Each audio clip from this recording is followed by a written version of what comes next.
Wanted to make a super short video to encourage you to look at the teacher-made program for use with some of your worksheets or quizzes or tests this year. I just started using it about a week and a half ago, and I am hooked. It has been a major time saver for me. So I'm going to go fast, and I'm not going to give you a whole lot of information. So if you want to know more, first of all, there are great tutorial videos that could probably tell you better than I could, but I'm happy to answer any questions later. I just kind of want to show you what it will do, and if it's something you think you can use, please reach out. I'm happy to help. Let me show you. So teachermade.com.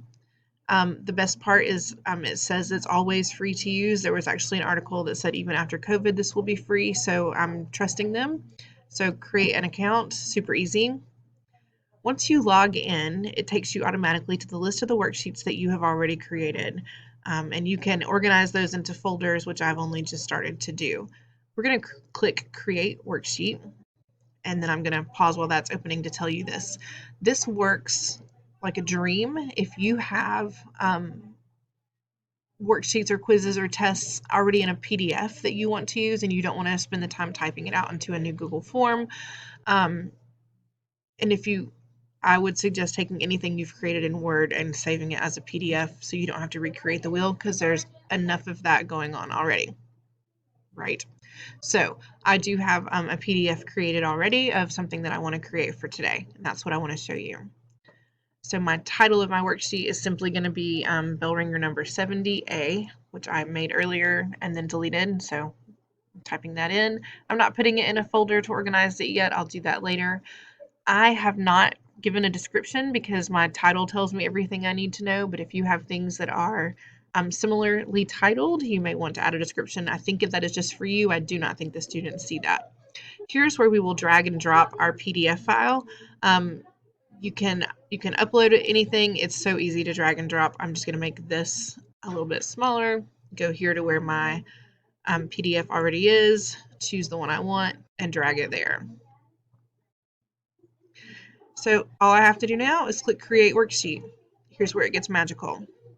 So this is where I get to edit my worksheet to make it interactive for the students. I do want them to type their name here. So I'm going to choose the P, which is the open answer, and I'm going to create a box here. My students will be able to type in their first and last name in this box.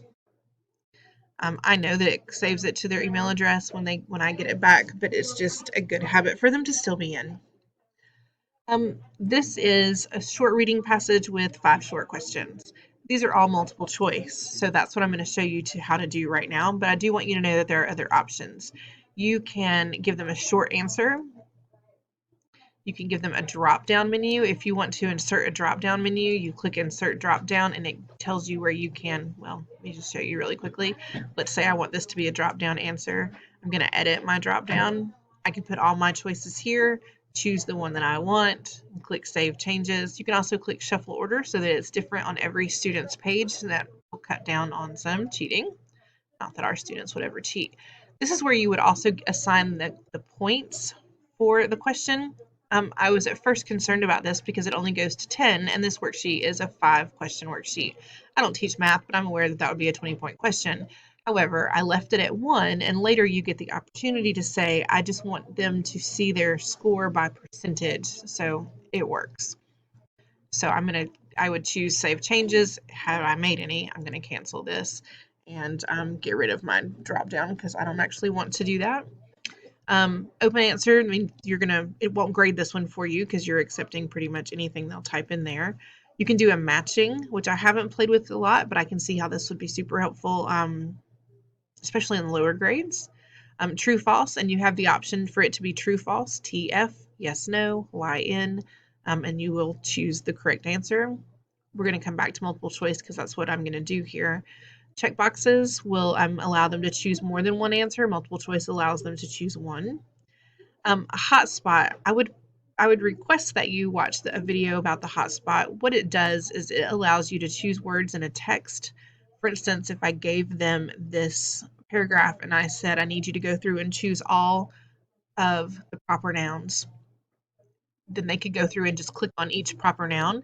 I would have them labeled as a hotspot, so I would know if they got them all or not. It's a little trickier, but they have some great videos to show how. Again, I teach language arts, not math, but I did click on this enough today to know that if I wanted them to simplify a fraction or make an equivalent fraction or have an answer that isn't a fraction, this gives me a place where they can click on the boxes and fill in the boxes, which I think is pretty nice, and it's easily resized. You can make it however you want it to be, and I noticed that there were mixed numbers as well as some algebra expressions, so that may be really handy. I can type in directions here at the top of this form. I can also insert an image, and then I can make everything one color or simply erase something that I've done.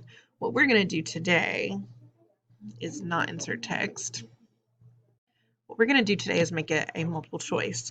All of my questions have 4 choices. I see I've left this here. Hang on. My questions have 4 choices, so I'm going to choose 4. And then I'm going to come here, and I'm going to simply add the boxes. Now I can make it transparent so you can see what's behind there, but that really looks messy on the kids' view. So I try to get them lined up as best I can. I'm going to choose an answer. I haven't read this. I don't know what the answer is yet. I'll go back and fix this in a bit. And I go and add the next one. 4 choices. Now, if you want to change the the worth of these questions, you do that here in the edit multiple choice box, and then save the changes. I leave all mine as 1 and then do my grade as a percent. So cancel that. I am simply making random choices here. It's just so much faster. I used to type out all of these things and recreate forms that I had already made, and this is a game changer for me. Now, another game changer is, gotta make sure I remember to choose an answer choice. Choices. When you're doing this, if you have a math sheet or even just where your answers are written horizontally, then you just drag that box and you can make them horizontal. You can really make it work. If you have, I think you might have seen this, if you have 4 answer choices, but they're 2 and 2, there's actually there's a way to do that as well. So there. That's all I want to do here. Okay, so when I'm done, I just close it. It's created. I don't have to save it. I close it.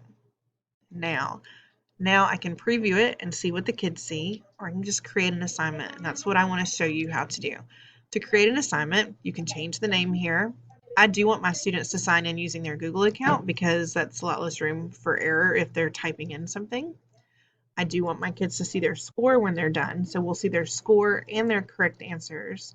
And because I left all mine at 1 point apiece, I don't want them to get a 5. I want their score to be shown as a percentage. This is the game changer here. You don't want to ever hide the toolbar from the student if you're going to use this the way I'm using it. And I'll show you why in a second. So if you're using Seesaw, you can copy the link to clipboard. I just learned that today. If you're using Google Classroom, this will send it right to Google Classroom, and you can actually choose the class. I'm going to send it to a student and then show you what that looks like. You can add any instructions here. This opens up just like it does in Google Classroom. I'm going to assign this to one student who I don't think will be looking at this right now so that I can show you really quickly. And I'm actually going to put it at Mondays because she won't be there. And I'm going to assign it. Now I want to log in as her, and I want to show you what they see, and I want to show you why I'm excited about this. So give me just a second. Okay, I have logged in as the student. We're going to go to the classwork where I assigned this worksheet, and I assigned it on Monday, and there it is. So when she gets here, she will click on the assignment, and then she will click Begin with Google, and we will choose her account, and she's in. So she'll type her name here, and then she can choose the answers that she wants. I have no idea what I chose as an answer, so I'm just going to choose these now. Here's my favorite part about this. As ELA teachers, we've complained that there's not a way to effectively annotate things when you're working digitally. So TeacherMade gives you can pick a color, you can choose to draw straight lines, so I can underline 100 countries. Or I can highlight, okay, well, that happened in New Zealand. I can actually even choose to freeform write, which I can't do, obviously. Again, I can erase. I can change the color of the whole thing. But the game changer for me is this here. You click on text, then your students can click here and say, any signpost that they found, or they can type in any annotation that they want, even if like I have them tell me why they think this is the right answer or why something is not the right answer.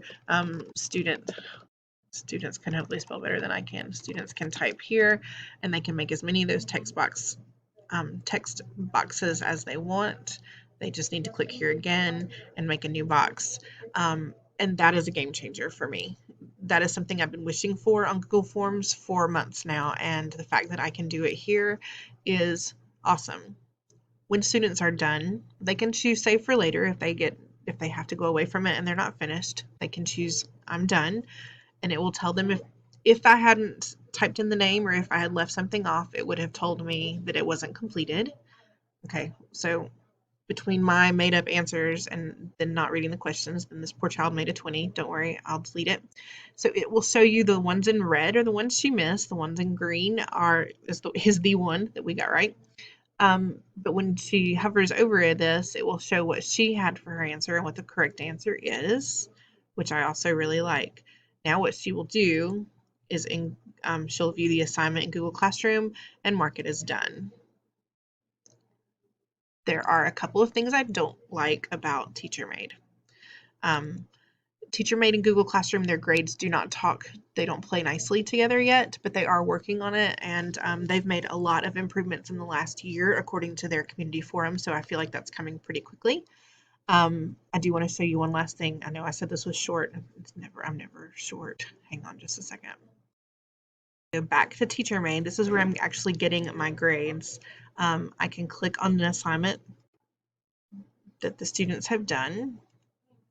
I haven't done that one yet. Here's where I'm supposed to be. I can look here at an assignment the students have done, and I can say, okay, well, let's see here. I get a list of their grades. I can also see, if I click here and I want to see their submission, I can see the notes that they've made on their paper. I had told them about the highlighting at this point, and they obviously can highlight and underline, and that is awesome. But then that student actually taught me something the next day because we were, again, all learning together. Let me see if I can find this really quickly. She taught me about the texting, about typing and annotating your work, which I was super excited to see. I'm not sure if this is it or not. So for each question, that she wanted to, first of all, she learned how to X out her answers that she didn't like, and then she did the typing. She coordinated her answers to go with the highlighting. So if she's highlighting here, she highlighted purple in both places. There are a whole lot of things that you can do. These are just things that we have wished for in the literacy committee and haven't had. And so when I discovered this, I was super excited about it. So, sorry this was so long. It wasn't a lot of information. It was a lot of information, but not a whole lot of how-tos. It's pretty intuitive, and there are tons of videos, but I'm happy to help as much as I can. I'm only about a week and a half ahead of you if you're just now starting to use it. And if you've used it before, then maybe you can help the rest of us. But I'm loving it, and I will love it even more when they come up with the Chrome extension that will allow the grades to talk nicely to Google Classroom. So yay. Let me know if I can answer any questions. Thanks.